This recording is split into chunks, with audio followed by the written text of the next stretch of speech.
నుంచి 5 వచనాలు.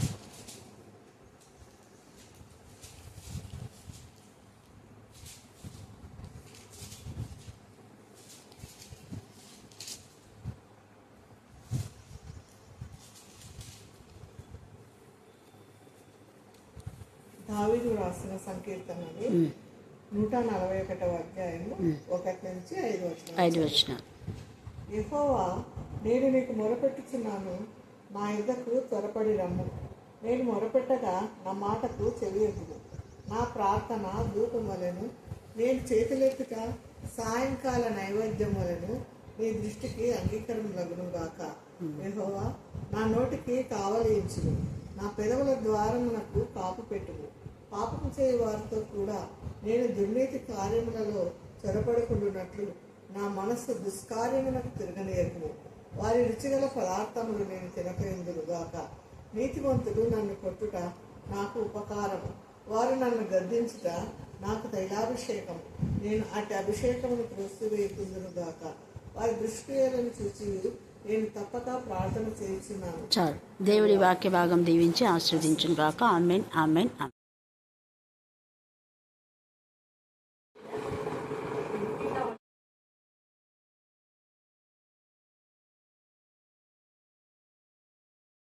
అపోస్తల కార్యాలు 10వ అధ్యాయం 23 నుంచి 30 వచనాలు చదువుకుందాం. మరునాడు అతడు లేచి వారితో కూడా బయలుదేరాను. యొప్పే వారైన కొందరు సహోదరులను వారితో కూడా వెళ్ళేది. మరునాడు వారు కైసరలో ప్రవేశించిరి. అప్పుడు కొర్నేలి తన బంధువులను ముఖ్య స్నేహితులను పిలిపించి వారి కొరకు కనిపెట్టుకొని ఉండేది. పేతురు లోపలికి రాగా కొర్నేలి అతన్ని ఎదుర్కొని అతని పాదముల మీద పడి నమస్కారం చేశాడు. అందుకు పేతురు, నీవు లేచి నిలువుము, నేను కూడా నరుడనే అని చెప్పి అతన్ని లేవనెత్తి అతనితో మాట్లాడుచు లోపలికి వచ్చి అనేకులు కూడి ఉండుట చూచాను. అప్పుడు అతడు అన్యజాతి వానితో సహవాసం చేయుటైనను అట్టి వారిని ముట్టుకొనుటైనను యూదునికి ధర్మం కాదని మీకు తెలియను. అయితే ఏ మనుషుడును నిషేధింపదైన వాడైనను అపవిత్రుడని అయినను చెప్పకూడదని దేవుడు నాకు చూపించి ఉన్నాడు.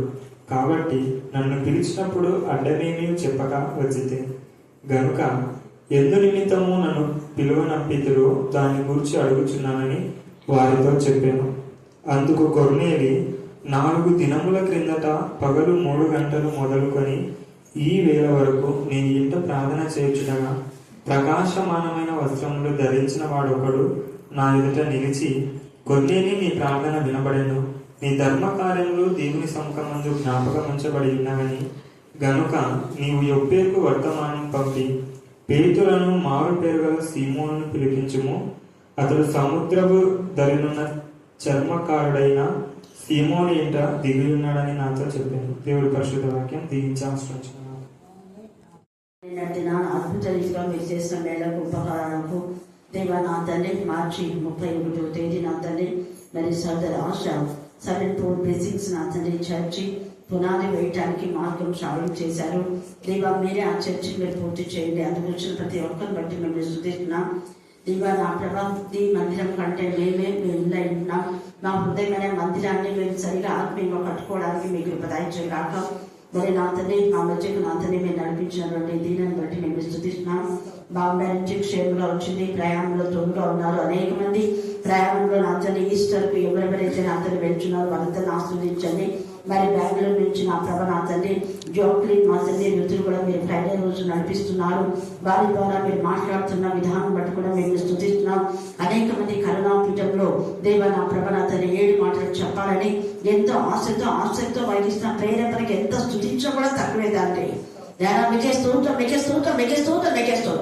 2020 నా తండ్రి దేవ మాకు ఆశ్చర్యకరంగా, సంతోషకరంగా, సమాధానకరంగా దేవ అనేక ఆత్మలు మీరు పంపుతున్నారు. అంత మాత్రమే కాక మేము అనేక చర్చకి వెళ్ళడానికి మార్గం సావడం చేసినందుకు మేము స్తుతిస్తున్నాం. దేవ మీకే మీలో గొంతు వేయటానికి మీకు కృపదాయించేయండి. దేవ శుక్రవారం మా జీవితాలకు శుభం, మా జీవితాలకు సంతోషం, మా జీవితాలకు ఆనందం. దేవ నా తండ్రి దేవ మా పాప ద్వారానంతా మోసినటువంటి దినం ఆ రోజు మీరు నా తండ్రి స్తోత్రం, మీరు బలియాగంగా అర్పించబడిన రోజు దాన్ని స్తోత్రం. అలాగే నా తండ్రి ఇప్పుడు చదవని లేఖ ఆశించి పిలిచి మా అందరి జీవితాలు మీరు ఫలింపచేయండి. ఒక స్తోత్రం ఉద్యోగంలో ఉన్న బిడ్డలు కూడా నానాటికి మీరు అభివృద్ధి చేస్తున్నారు. వాళ్ళ ఆత్మ వర్ధిల్ల కొద్ది అన్ని విషయాలు వర్ధిల్ల చేస్తాను అన్నట్టుగానే మీరు వర్ధిల్ల చేస్తున్నందుకు మేము స్తుతిస్తున్నాం. అనేక జీవితాన్ని సెట్ చేస్తున్నాం తండ్రి. స్తోత్రం దేవా. వివాహం ఘనంగా మర్యాదగా పరిశుద్ధంగా జరగడానికి మార్గం చాలా చేయుగాక. అర్ధరాత్రి అడ్డుకోవడం లైపచ్చమని ప్రార్థిస్తున్నాం. ఎప్పుడు వాక్యం చెప్పిన బిడ్డలు నూతనంగా మళ్ళీ చెప్పాలి. మరి కొన్నేళ్ళి ఉపవాస ప్రార్థన గురించి ఎవరెవరు ఎన్నెన్ని చేసినారు చాలా మంది చెప్పినారు. కొన్నేళ్ళ గురించి చెప్పినా కదా మీరు ఎన్ని రోజులు చేసినారు కొన్నేళ్ళు చూడు. ఇప్పుడు చదివేటప్పుడు వింటే కదా మళ్ళీ బయట చూడా చూడండి చదవండి. ఈరోజు మన ధ్యాన అంశం ఏంటంటే కొన్నేలి ప్రార్థన. చెప్పండి ఏంటి? కొన్నేలి ప్రార్థన. మరి ఆ ప్రార్థన ఎన్ని రోజులు చేసినాడు, ఎందుకు చేసినాడు, ప్రార్థనకు మరి జవాబు ఏమొచ్చింది, ప్రార్థన ఫలితం ఏంటి, ఇవన్నీ మనం తెలుసుకోబోతున్నాం. ఇక్కడ మనం చూస్తే కొన్నేలి ప్రార్థన 29వ వచనం చెప్పండి, చదవండి. కాబట్టి నన్ను పిలిచినప్పుడు అడ్డమేమీ చెప్పక వచ్చితిని కనుక ఎందు నిమిత్తము నన్ను పిలువనంపితిరో దానిని గూర్చి అడుగుచున్నానని వారితో చెప్పాను. అందుకు కొన్నేలి 4 దినముల క్రిందట అండర్లైన్ చేసుకొని ఎన్ని దినాలు? 4 దినముల క్రిందట అన్నాడు. అంటే ఆ రోజు మరి 4వ రోజు అయ్యొచ్చు లేదా 5వ రోజు అయ్యొచ్చు. చెప్పండి. పగలు 3 గంటలు మొదలుకొని ఈ వేళ వరకు. చూడండి, 4 దినముల క్రిందట పగలు 3 గంటలు మొదలుకొని ఈ వేళ అంటే పేదలు వచ్చే వరకు నేను ఇంట ప్రార్థన చేయించుండగా ప్రకాశమానమైన వస్త్రములు ధరించిన వాడొకడు నా ఎదుట నిలిచి కొన్నేలి నీ ప్రార్థన వినబడెను, నీ ధర్మ కార్యములు దేవుని సముఖమందు జ్ఞాపకముంచబడి ఉన్నవి కనుక నీవు యొప్పేకు వర్తమానం పంపి పేతురు అను మారు పేరు గల సీమోనును పిలిపించుము. అతడు సముద్రపు దరినున్న చర్మకారుడైన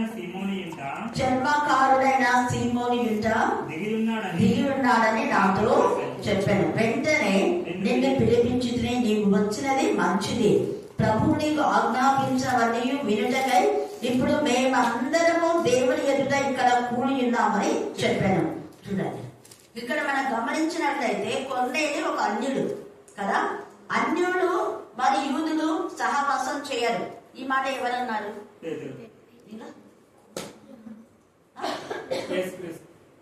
ఎవరితో అన్నాడు? సమరస్త్రీ. అన్యులు సమరస్త్రీ అనేది అయ్యారు. అన్యులైన మేము సమరైనం కదా, మాతో మీరు సాంగత్యం చేయకూడదు. మీరు ఎలా అడుగుతున్నారు? నాకు నీళ్ళు అసలు ముట్టుకోకూడదు. సేమ్ అదే ఇప్పుడు ప్రజెంట్ పరిస్థితిలో జరిగేది. బ్రాహ్మణ్స్ అనేవాళ్ళు కానీ చాలా మంది ఈ అంటూ అనేది అప్పటి నుంచి ఉంది. అప్పటి యూదులు చాలా చోట్ల చెదిరిపోయినారు. ధర్మశాస్త్రం కింద ఉన్న వాళ్ళంతా అన్యుల నీళ్లు తాగరు, వాళ్ళు ముట్టుకోరు, వాళ్ళ వీధిలోకి వెళ్ళరు. వాళ్ళ యొక్క మరి నీళ్లు వాళ్ళకి లేకపోతే వాళ్ళ నీళ్లు తెచ్చుకొని వాళ్ళ బావుల దగ్గరికి కూడా వెళ్ళిపోరు. ఒకవేళ వీళ్ళ బావు దగ్గరికి వాళ్ళు ఎవరైనా పోతే వాళ్ళు చేది వీళ్ళకి వేయాలి. అర్థమవుతుంది కదా? వాళ్ళు చేది వీళ్ళకి వేయాలి, వీళ్ళు చేదుకోకూడదు. నీళ్ళు అవసరమైతే అడ్డబెట్ట టచ్ చేయరు. ఇక బయట నుంచి ఇలా వస్తే వాళ్ళ బిడ్డలు తీసుకొని పోవాలి. సేమ్ అలాగనే మనం చూస్తే చాలా చోట్ల మనకు ఆదికాండం నుంచి ప్రకటన వరకు కొన్ని చోట్ల ఇలాంటివి జరుగుతూ ఉంటాయి. అయితే అలాంటి భేదం ఏమీ లేదని ముందే తండ్రి అయిన దేవుడు పేతురుతో చూపిస్తున్నాడు. కారణం ఏంటంటే పేతురుకి ఎందుకు ఇలాగా భేదాభిప్రాయం అనేది వచ్చిందంటే అప్పుడు యేసయ్యనే చెప్పాడు, మీరు నశించిన ఇశ్రాయేలుల దగ్గరికే వెళ్ళాలి. నశించిన గొర్రెలు అంటే ఇశ్రాయేలు దగ్గరికే వెళ్ళాలి, కానీ అన్యుల దగ్గరికి వెళ్ళకూడదు, వారి వీధిలో కూడా వెళ్ళకూడదు. మీరు వారి దగ్గరికి మీరు పంపబడ నశించిన గొర్రెలు ఎంతకి అని చెప్పాడు. కాబట్టి అలా చెప్పాడు కదా అని అప్పుడు అందుకనే ఇవన్నీ అపవిత్రమైన ప్రభావ, ఇవి నేను తినను, అపవిత్రమైన జంతువు నేను తినను అన్నాడు. కానీ దేవుడు పవిత్రపరచిన వాటిని నువ్వు అపవిత్రమైన వాటిగా ఎంచొద్దు అన్నాడు. సేమ్ ఇదే మాట మనం ప్రతిదీ కూడా ఆదికాండం నుంచి ప్రకటన వరకు లేఖనం నెరవేర్పే. అంటే పాత నిబంధనలు రాస్తాయి, కొత్త నిబంధనలు కూడా రాస్తున్నారు. మరి ఈ సంబంధించిన విధానంలో మన పాత నిబంధనలో ఎప్పుడైనా ధ్యానం చేసుకున్నామా? చెప్పండి త్వరగా. నేను చెప్పింది కాన్సెప్ట్ అర్థమవుతుంది కదా. అన్యులతో దేవుని పిల్లలకు సహవాసం లేదు, కానీ చాలా మంది అన్యులు దేవుని పిల్లలతో సహవాసం చేశారు. అవునా కదా? ఎవరి వాళ్ళు? ఫినెహాసు ఇశ్రాయేలు. ఫినెహాసు ఇశ్రాయేలు, రూతు నయం. అది వెంటనే గుర్తు రావాలి మీరు. వాళ్ళు అన్యులైనటువంటి మోయాబీయులైన వాళ్ళను యూదులు చేసుకున్నారు. మళ్ళీ ఆమె అన్యురాలు కాబట్టి అన్ని బుద్ధి కూడా నయంకి నోయాకు పోయింది. తర్వాత బుద్ధి వచ్చింది, అయ్యో నేను జీవం గల దేవుని వాళ్ళ సంతతికి చెందిన దాన్ని కదా, నేను అక్కడ వివాహం చేసుకున్నా, కానీ తెలివి తక్కువ దాన్నే నేను మళ్ళా మోయాకు వచ్చినానని పశ్చాత్తాపడి మరలా ఇశ్రాయేల్ దేశానికి వెళ్ళింది. కానీ రూతు మాత్రం వెళ్ళలేదు మళ్ళా మోయాబు. అంటే దేవుని ప్రజలతో కలిసింది. దేవుడు రూతు అన్యురాలైన పవిత్రపరిచినాడు. హల్లెలూయా, హల్లెలూయా, హల్లెలూయా. బోయజ్ అనొచ్చు, నువ్వు అన్యులు మేము చేసుకోకూడదు అనొచ్చు, కానీ దేవుడు పవిత్రపరిచిన వారిని అన్యులుగా హెచ్చకూడదు. ఆమె యూదా వంశంలో ఉన్నటువంటి వ్యక్తులే చేసుకుంది కాబట్టి. సరే, ఇంకా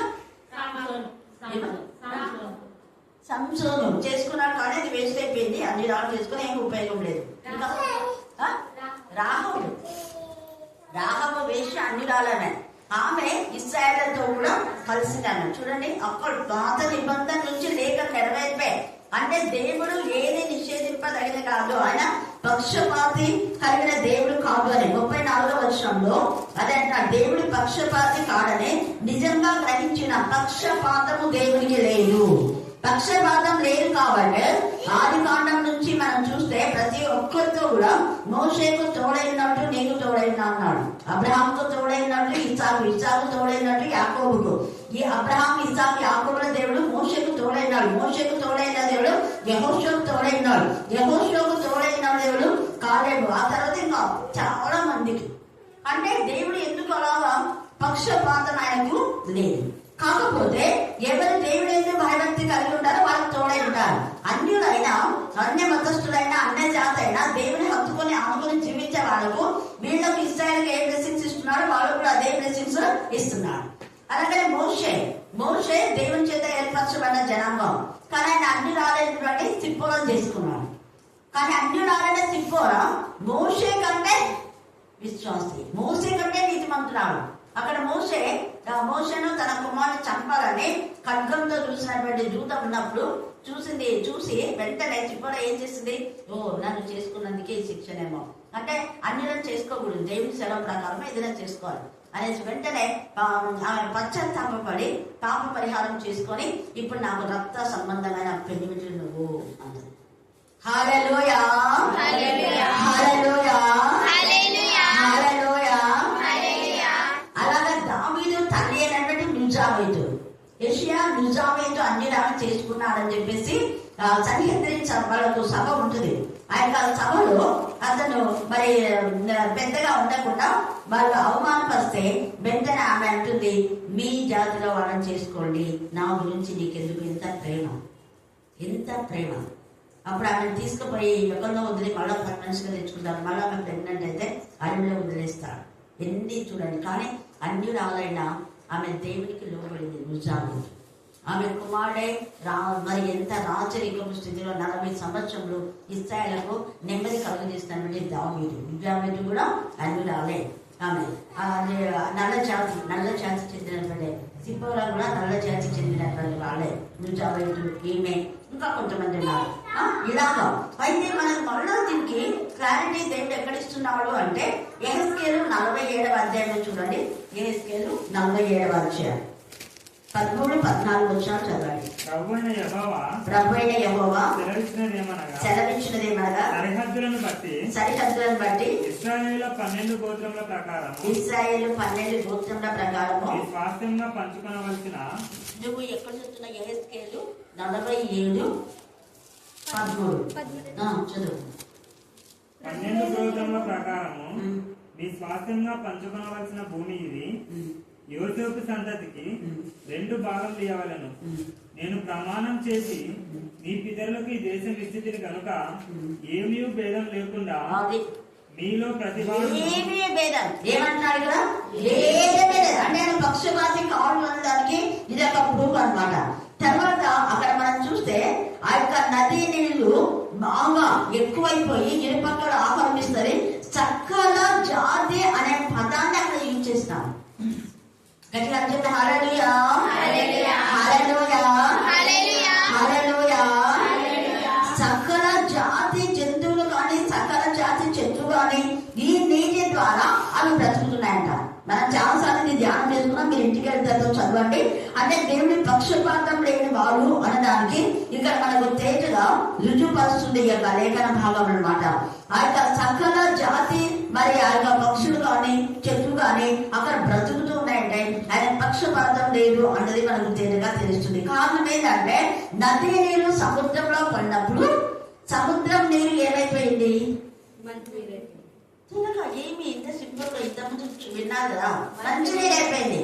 ఉప్పు నీరు ఎక్కడైనా సముద్రం నీరు ఎక్కువనా నది నీరు ఎక్కువనా కదా. అంత పెద్ద మహాసముద్రం నీటిలో నది నీళ్ళు పడితే ఎప్పుడు కానీ ఉప్పే ఉంటాయి. ఇప్పటికైనా కూడా ఇప్పుడు నది నీళ్ళు అంటే సముద్రంలో కలుస్తాయి కానీ ఉప్పే ఉంటాయి మంచిగా. కానీ ఇక్కడ ఈ సముద్రంలో పడితే ఇది ప్రత్యేకమైన సముద్రం, ఇది దేవుని ఆత్మ సముద్రం అని కూడా అనుకోవచ్చు మనం. ఇది ఆత్మ నీరు.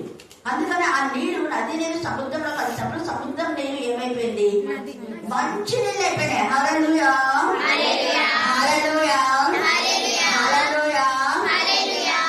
అంటే స్వచ్ఛమైన ఈ వాక్యము మనం ఇతరులకు చెప్పినప్పుడు వాళ్ళలో ఉన్న పాషాణ హృదయము కరిగిపోవాలి, వాళ్ళలో ఉన్న చెడు తొలగించబడాలి. కానీ చాలా మంది మారుతున్నారు. దేవుని యొక్క వాక్యము శక్తివంతమైంది, దేవుని వాక్యము మరి పరిశుద్ధమైంది, దేవుని వాక్యము నిర్మలమైంది. నిర్మలమైన వాక్యం అనే పాల వల్ల వాళ్ళ జీవితాలు నిర్మలత్వాన్ని పొందుకుంటున్నారు. కానీ కొందరు ఎంత వాక్యమైనా ఎంత చెప్పినా ఎంత నోరు మూసుకున్నా నోరు మూసుకోరు. కారణం ఏంటి, ఎంత చెప్పినా వాళ్ళు వినరు, వాళ్ళు బతుకు అంతే. ఎందుకు ఇంకా అంటే మూర్ఖుడు ఎంత చెప్పినా వినాలి. ఇస్కరియోతు అని చెప్పినాడు, విన్నాడా? లాస్ట్ ఏమైపోయింది, నాశనం. వినని వాళ్ళ బతుకులు అంతే. ఎందుకంటే ఇక్కడ ఇదే 7వ అధ్యాయంలో దండి అనే దేవుడు బాగు చేయాలని ఎంత అనుకున్నాడంట. కానీ కొన్ని బురద నేలలంట, బురద స్థలాలు. 10వ వచనం చదవండి, 47:10. యెహెజ్కేలు 47:10. మరియు దాని యుద్ధ ఎంగేది పట్టణం మొదలుకొని ఎనగ్లాయిము పట్టణం వరకును చేపలు పట్టువారు దాని ప్రక్కల నిలిచి వలలు వేయుదురు. మహాసముద్రంలో ఉన్నట్లు సకల జాతి చేపలు దాని యొక్క బహు విస్తారంగా ఉండును. అయితే సముద్రపు బురద స్థలములు భూమి స్థలములు ఉప్పు కలగండి బాగు ఎన్నన్నా చెప్పు మారదు. వాళ్ళు బ్రతుకులు మార్చుకోండి అంటే మార్చుకోరు. కారణం అవి బురద స్థలాలే. అంటే ఇదే అపవిత్ర. బురద అంటే అపవిత్రత. అపవిత్రతకు చూడు. అపవిత్రతులైన వాళ్ళు ఎంత పరిశుద్ధ భక్తాలంటే వాళ్ళు పరిశుద్ధత పొందలేరు. అలాగా నాశనం చేయడానికి దేవుడు నాశనపుత్రుడు చేశారు. వాళ్ళు బాగు చేయాలని మనం అనుకున్నాం, వాళ్ళు బతుకు నాశనమే. కారణం ఏంటంటే వాక్యం ఇక్కడ ఉంది కదా. ఎంతన్నా ఇప్పుడు మనం ఎంత వాక్యం చెప్పి ఎంత ప్రార్థన చేయ వాళ్ళ కోసం వాళ్ళు బాగుపడాలి, మనం ఎంత ప్రయత్నించినా బాగుపడాలి. జస్ట్ లైక్ ఇస్కరియోతు. అలాగనే కింగ్ సౌలు, అలాగనే సొలొమోను ఆరంభం లోకనే అంతము సరిగా లేదు. దేవునికి కోపం పుట్టించాడు సొలొమోను. అంత చక్కటి దేవుని మందిరం కట్టాడు, కానీ అది ఆత్మ సంబంధమైన మందిరం కట్టుకోలేకపోయినాడు. దేవునికి మందిరమే కట్టాడు, శృంగారమైన మందిరం, చాలా విలువ కలిగి వెలపెట్టి కట్టాడు. కానీ తన జీవితం అనే మందిరాన్ని కట్టుకోకుండా కొలాప్స్ అయిపోయినాడు. దేవునికి కోపం పుట్టించాడు. ఈ యొక్క రాత్రి కావాల్సిన కొన్నేళ్ళు ఇల్లు ఆత్మ సంబంధమైన మందిరంగా ఉండేది. ఆ ఇంటిలో అనేకులు ఉన్నారంట. చూడండి ఎంత ఆసక్తి. కొన్నేళ్ళకి 4 రోజులు, ఇక కొన్నేళ్ళ ప్రార్థన ఉపవాస ప్రార్థన 4 రోజులు, ఎస్తేరు ఉపవాస ప్రార్థన 3 రోజులు కదా. దావీదు చాలాసార్లు అప్పుడప్పుడు ఉపవాసం నుంచి వచ్చారు. 7 రోజులు ఒకసారి 1 రోజు ఇలాగా. 21 ఉపవాసం దానియేలు, 80 రోజుల ఉపవాసం మోషే. 40 రోజుల ఉపవాసం యేసయ్య ఇంకా ఎప్పుడెప్పుడు ఉన్నాడో తెలియదు. కంటిన్యూగా 40 రోజులు రాత్రి మగాళ్ళు అని రాయబడింది. మధ్యలో కూడా ఉండి ఉండొచ్చు మేబీ. పౌలు ఉపవాసం ఒకరోజు 14 రోజులు ఉంది. ఇప్పటికి 14 రోజులు అయింది. కాబట్టి మనం ఇంకా నీరసించిపోకుండా మీరు ఆహారం తినండి, పుచ్చుకోండి అని చెప్తారు. అపోస్తుల కార్యంలో ఉంది, తర్వాత మీరు చదువుకోండి. ఇక్కడ కొర్నేలి ఇంటి గురించి ఎంత ఆసక్తి చూడండి. 4 దినముల క్రిందట పగలు 3 గంటలు మొదలుకొని ఈ వేళ వరకు ఇంత ప్రార్థన చేయించుండగా, అందుకనే ఈయన ఇంత దేవుని యందు భయభక్తి కలిగి ఉన్నాడు కాబట్టి దూతలు ఆయన ప్రత్యక్షమైనారు. మగ్దలేనే మరియ శుద్ధ హృదయం కాబట్టి ఈ రోజు యాక్చువల్ గా మనం ధ్యానం చేసుకోవలసింది అత్తరు పోసినటువంటి మగ్దలేనే మరియ గురించి. కాకపోతే మనం మధ్యాహ్నం రాత్రి ధ్యానం చేసుకుంటున్నాం కాబట్టి నిన్ననే చెప్పేసింది కదా, ఆ ఇల్లు అత్తరు వాసనతో నిండింది. ఆయన అత్తరు వాసనతో నిండడానికి ఆమెకున్నదంతా వెచ్చించి వేసే పాదాలు. ఇక్కడ కూడా కొర్నేలి శతాధిపతి, 100 మందికి అధిపతి అయిన కొర్నేలి పేతురు పాదాల మీద పడి నమస్కారం చేసి, ఎంత విధేయత, ఎంత విధేయత! మనకున్న విధేయత, ఎంత విధేయత చూడండి. తర్వాత ఏమంటాడు, పేతురు నువ్వు లేచి నేను కూడా నరుణ్ణే అని చెప్పాను. లేవనెత్తి అతనితో మాట్లాడుచు లోపలికి వచ్చి అనేకులు కూడిండుట. అంటే పేతురు వచ్చే లోపలే ఏమైంది? వచ్చే లోపల ఏమైంది? మరి ఇక్కడ కూడా వాక్యం చెప్పే దైవజనులు వచ్చే లోపల అనేకులు ఉన్నారా? చెప్పండి. అర్ధ గంట సేపు ఈ పిల్లలు ముగ్గురు పాడుతుంటారు. ఒక్కసారి ఒక అన్యుడు దైవజనుడు వచ్చే ముందే మనం ఉండాలి అని ఒక దైవజనుడికి ఇచ్చిన ఆలోచన. అందుకే ముందే నాకు బ్లెస్సింగ్స్ వచ్చినాయి, ముందే దేవదూత కనపడినారు. అందుకే అన్ని జనులు ఎంతో మంది ఉన్నా కొన్నేళ్ళంటే దేవుడు ఆశీర్వదించినాడు. అక్కడ అద్భుతం జరిగింది. 4 రోజులు ఉపవాసం ఉంటే అనేకులను పిలుచుకున్నారు. అనేకులు అంటే ఎంత మంది, తర్వాత 3000 మంది ఎంతో చెప్తారు. ఆ తర్వాత చూడండి, అన్య జాతి వారితో సహవాసం చేయలేను, అట్టి వారిని ముట్టుకుంటాయను యూదునికి ధర్మం కాదని మీకు తెలుసు. కానీ దేవుడు అంతా మాట్లాడారు, ఏ మనుషుడు నిషేధింపదగిన వాడని అయినను అపవిత్రుడని అయినను చెప్పకూడదని దేవుడు నాకు చూపించి ఉన్నాడు. దేవుడు చూపించున్నాడు. దేవుడు పరిశుద్ధపరచాలన్నా పరిశుద్ధపరచబడలేని వాడు కొందరు ఉంటారు, మూర్ఖులు. వాళ్ళు ఎంత చెప్పినా విన్నారు, వాళ్ళ బతుకు అంతేగా. బురద నేలలు, ఊపి నేలలు. భూమిలో కూర్చుకుపోయిన వాడిని పైకి లేవాలంటే ఎవరైనా లేపుతారా? గుట్టల వాళ్ళని పడతారు. అందుకే భూమిలో ఉండే వాళ్ళను లేపడానికి ఎవరు ప్రయత్నించారు. ఏదైనా నదిలో అయితే ఈత కొట్టుకొని ఈత వచ్చిన వాళ్ళు చేస్తారు. భూమి అన్నది చాలా ఇది, వాళ్ళే లాక్కుంటారు. ఎవరైనా వాళ్ళని ప్రయత్నించాలంటే పైన ఒంటి మీద ఉన్న వాళ్ళనే భూమిలోకి లాగేసుకుంటారు. అది భూమి అంటే, భూమి లక్షణమే అది. అందుకని ఈ సమయంలో మన బ్రతుకులు ఎలాగున్నాయి? మన ఇల్లులు అనేక మందితో ఉన్నాయా? దైవజనులు ఆహ్వానిస్తున్నామా? దైవజనులతో నింపుతున్నాం. మరి మనం పిలుచుకుంటున్నామా? లేదా దైవజనులకు వెళ్తున్నామా? అక్కడ మంచిగా దేవుని పరిచయం జరుగుతుంది అని చెప్పేసి మగ్దలేనే మరియ వెళ్ళినప్పుడు ఆ యొక్క ఇంట్లో నిజంగా ఇల్లంతా అత్తరు వాసనతో నిండింది. యేసయ్య పాదాలకు అత్తరు పూసిందాన్ని. తనకున్నదంతా అమ్మి విలువైనది అమ్మింది. విలువైన విధానంలో అక్కడ మనం యోహాను సువార్త 12వ అధ్యాయం చూస్తే అక్కడ ఈ ఇస్కరియోతు కింద దొంగ బుద్ధి కాబట్టి ఎందుకు వేస్ట్ చేస్తావు అంటున్నాడు. అది వేస్ట్ కాదు, ఆమె అలా చేసింది కాబట్టి ఆమె జీవితం విలువైనగా ప్రపంచం అంతట్లో మొదటి మిషనరీగా దేవుడు ఆమెను ఆశీర్వదించాడు. మొదటి సువార్తికురాలుగా యేసయ్య ఈ యొక్క మొదటి అపోస్తలుగా మగ్దలేనే మరియను ఆశీర్వదించి ప్రపంచమంతటి గురించి చెప్పుకుంటారు. ప్రపంచమంతటా ఆమె వార్తల గురించి చెప్పుకుంటారు. ప్రతి బుధవారం, ప్రతి సంవత్సరం, అదే ఇక్కడ అంటే ఈస్టర్ కు ముందు మట్టల ఆదివారం అయిపోయిన తర్వాత ప్రతి బుధవారం ప్రతి సంఘంలో చాలా చోట్ల మగ్దలేనే మేర కంపల్సరిగా గుర్తు చేసుకుంటారు. ప్రపంచం అంతా వాగ్దానం నిలవేది కదా. కారణం ఒక్కటే, ఆమె తనకున్నదంతా యేసయ్య కంటే ఎక్కువ కాదని వెచ్చించింది. ఆమెకి ఎంత ఖర్చు పెట్టిందో అంత విలువ అయిపోయింది ఆమె జీవితం. ఈమె గురించి ప్రపంచం అంతటా ఈమె ప్రశంసింపబడుతుంది. నీకు నీది నువ్వు కాకుండా 10 మంది దోచుకొని దొంగగా ఉండి నీ దగ్గర డబ్బు ఉంది, మరి పేదల మీద అంత ఇష్టం ఉంటే నువ్వు ఇస్తున్నావా? పేదలకు ఇవ్వచ్చు కదా అంటున్నావు. సిగ్గులేరున్నావు. వాడు దొంగతనం చేసి వాడు దొంగిలించు వచ్చాడు. వాడు దొంగ కాబట్టి దొంగ ముద్దులు వాడికి కానీ వేరే వాళ్ళ గురించి అంటుంటాడు. ఇంతుంది కదా ఇస్తే ఏమైతుంది పేదల్లో కొని చెప్పేవాళ్ళు ముందు ఇవ్వాలి కదా, ఇచ్చి మాట్లాడాలి. మనల్ని కూడా కొంతమంది ఇట్లనే మాట్లాడుతుంటారు. మీరు యోహాను సువార్త 12:3-8 దాకా ఇంటికి వెళ్ళిన తర్వాత చదివితే చాలా విషయాలు అక్కడ ఉన్నాయి. కాబట్టి మనం ఏప్రిల్ రాష్ట్ర పత్రిక 3వ అధ్యాయం 7వ వచనంలో మనమే ఆయన ఇల్లు. మరి మన ఇల్లులు దేవుని బిడ్డలతో నింపబడుతుందా? మన ఇల్లులో ప్రార్థన మందిరంగా ఆయన మందిరము ప్రార్థనా మందిరం, అనేక అన్యజనులకు ప్రార్థనా మందిరం. మరి ఎంతమంది అన్యజనులు వచ్చారు మందిరాలకు? సమస్త జనులకు నా మందిరము ప్రార్థనా మందిరం. ఎక్కడుంది ప్రార్థనా మందిరం? ఎక్కడ చూడు గొడవలు, బేరాలు ఇవే ఉన్నాయి. పక్షపాతము. దేవుడి పక్షపాతి కాదు కానీ సంఘాలలో పక్షపాతమే ఉంటుంది. పాడిన వాళ్ళే పాట, ప్రార్థన చేసిన వాళ్ళే ప్రార్థన, చెప్పిన వాళ్ళే చెప్పడం. పాడిన పాట అవసరంగా దాసరి. ఇన్ని ఏళ్ల సంఘాల్లో 35 ఏళ్ళు వచ్చినాయి. ఇక్కడ 35 ఏళ్లలో దాదాపు 300 మంది శిలువ గురించి చెప్పొచ్చు. 300 మంది కొత్త వాళ్ళు చెప్పినారా న్యూ ఇయర్ మెసేజ్ చెప్పినారే, శిలువ గురించి చెప్పినారే. మళ్ళీ సంఘ ప్రతిష్టప్పుడు చదివినట్టే చదువుతుంటారు. చదివిన వాళ్ళకి ఇవ్వచ్చు కదా, వేరే వాళ్ళకు ఇవ్వరు. 15 ఏళ్ళ నుంచి ఒకడే చదువుతుంటాడు.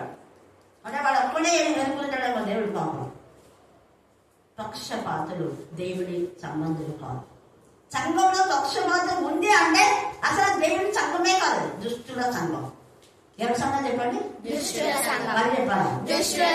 ఎక్కడుంది దుష్టుల సంఘం? మరి దుష్టుల సంఘమును నేను సహించనన్నాడు. దుష్టులు అనే వాళ్ళు సంఘంలో ప్రవేశించినప్పుడు దుష్ట సంఘం అవుతుంది. దొంగలు అనే వాళ్ళు సంఘంలో ప్రవేశించినప్పుడు ఆయన మందిరంలో దొంగల గుహగా చేసేస్తారు. వ్యభిచారంలో ఉన్న వాళ్ళు దేవుడి మందిరంలో ప్రవేశించినప్పుడు దేవుడి మందిరం అపవిత్రమైపోతుంది. వేషధారులు దేవుడి మందిరంలో ప్రవేశిస్తే వేషధారులు. నా మందిరంలో ఎందుకు దొంగల గుహగా మార్చారు? ఏసై క్వశ్చన్ చేస్తున్నాను. ఈ రాత్రి కాల సమయంలో ప్రతి మందిరంలో నేను మాట్లాడుతున్నాను. ఎలా ఉన్నాయి మీ మందిరాలు? పక్షపాతం లేని మందిరాలుగా ఉన్నాయా? చూడండి ఎంత చక్కగా పరిశుద్ధాత్మ దేవుడు మాట్లాడుతున్నాడు. మన మందిరంలో ఎలా ఉన్నాయి? మనకి ఎంత కోపం వచ్చింది. అంత కోపము ఎప్పుడు చూడలేదు శిష్యులు కానీ అక్కడ వాళ్ళు కూడా ఎప్పుడు చూడలేదు. కారణం దేవుని మందిరంలో పాడు చేస్తే దేవుడు వాళ్ళు ఏం చేస్తాడు? పాడు చేస్తాడు. తెలిసి కూడా వాళ్ళు అదే వాక్యం చెప్తారు, వాళ్ళు పాడు చేస్తూనే ఉంటారు. పక్షపాతం అనేది దేవుని మందిరంలో ఉండకూడదు. ఎన్ని కుటుంబాలు ఉన్నాయో ప్రతి కుటుంబము బాడుబడి ఉండాలి. సంఘంలో ప్రతి కుటుంబంలోని వ్యక్తులు ఎప్పుడో సంవత్సరానికి ఒకసారి 40 రోజులు వేసి ఎవరెవరో పెళ్లి చేస్తున్నారు. క్రిస్టమస్ అప్పుడు ఈ దినప్పుడు ఇంకా చెప్పేవాళ్ళు ఎంతమందో ఉన్నారు. వాళ్ళు దాంట్లో పేర్లంతా చెప్పిన వాళ్ళే ఉంటారు. చెప్పిన వాళ్ళు తీసేసి చెప్పిన వాళ్ళ పేరు వేయచ్చు కదా. ఈసారి మన కమలాపీఠంలో అంతా కొత్త వాళ్ళు, ముఖ్యంగా వేరే ప్రాంతం బెంగళూరు నుంచి వస్తున్నాడు. మా చెల్లి వాళ్ళ అల్లుడు, చెల్లి కూతురు కూడా 2 మాటలు చెప్తామన్నారు. దేవునికి స్తోత్రం. సరోజ టీచర్ 5 మాటలు నేను చెప్తాను. చెప్పింది ఎంత ఆసక్తి చూడండి. పోయించాలి నువ్వు చెప్తా అందరిని అనుకొని చెప్పండి అని ప్రజలు. కానీ ఇప్పుడు దేవుడు వాళ్ళకు నేనన్నా ఎవరికి ప్రేరేపణ ఇస్తే వాళ్ళు చెప్పండి అని దేవుడు వాళ్ళకి ప్రేరేపణ ఇచ్చినాను. దేవునికి స్తోత్రం. రాత్రి కూడా ఉండదు మళ్ళీ చెప్తున్నా. అందుకనే నేను ఎప్పుడు 2 times పెడతాను.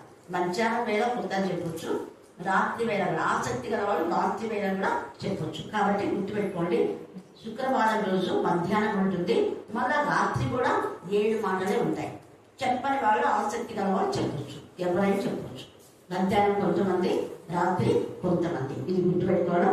దేవుడు మన గృహాలను దీవించి నిష్పక్షపాతంగా మనం ప్రవర్తిస్తాం. దేవుడి లేఖన భాగం దీవించి ఆశీర్వదించు బాక. ఆమేన్ ఆమేన్ ఆమేన్. చివరి ప్రార్థన. మాకు ఇచ్చిన యొక్క అవకాశం బట్టి వందనములు, స్తోత్రములు తండ్రి. ప్రభా కనికరిస్తున్నందుకు వందనములు స్తోత్రములు ప్రభా. అక్కలో మీరుండి నా తండ్రి మా అందరితో మాట్లాడుతున్నందుకు వందనములు స్తోత్రములు స్తోత్రములు ప్రభా. మీకే స్తోత్రం నా తండ్రి. మేము నా తండ్రి మీ మార్గమును నడిచేలా సహాయం చేయమని పెట్టుకుంటున్నాను ప్రభా. మీకే స్తోత్రం నా తండ్రి. ప్రభా కర్ణపీఠంలో వచ్చిన ప్రతి ఒక్కరు నా తండ్రి ప్రభా నీ ఆత్మాభిషేకం చేత నా తండ్రి నింపుతున్నందుకు వందనములు స్తోత్రములు ప్రభా. అయ్యా నా తండ్రి జీవాహారాన్ని ఇస్తున్నందుకు వందనములు స్తోత్రములు ప్రభా. ఆత్మలో నా తండ్రి ప్రభా యేసయ్య ఆత్మకు కావలసినటువంటి నా తండ్రి ప్రభా ఆహారాన్ని ఇస్తున్నందుకు వందనములు స్తోత్రములు తండ్రి ప్రభా. నా తండ్రి ప్రతిరోజు నా తండ్రి ప్రభా ఆశతో ఆసక్తితో నా తండ్రి ప్రభా మమ్మల్ని నా తండ్రి ఈ ద్వారా నడిపిస్తున్నందుకు వందనములు స్తోత్రములు నా తండ్రి. విసుకగా నా తండ్రి ప్రభా మీకు ప్రార్థన చేయలాగా నా తండ్రి మాకు నా తండ్రి మనసులో నా తండ్రి ప్రేరేపణిస్తున్నందుకు వందనములు స్తోత్రములు నా తండ్రి. కనికరించండి మనం మొదలు పెట్టుకుంటున్నాం ప్రభా.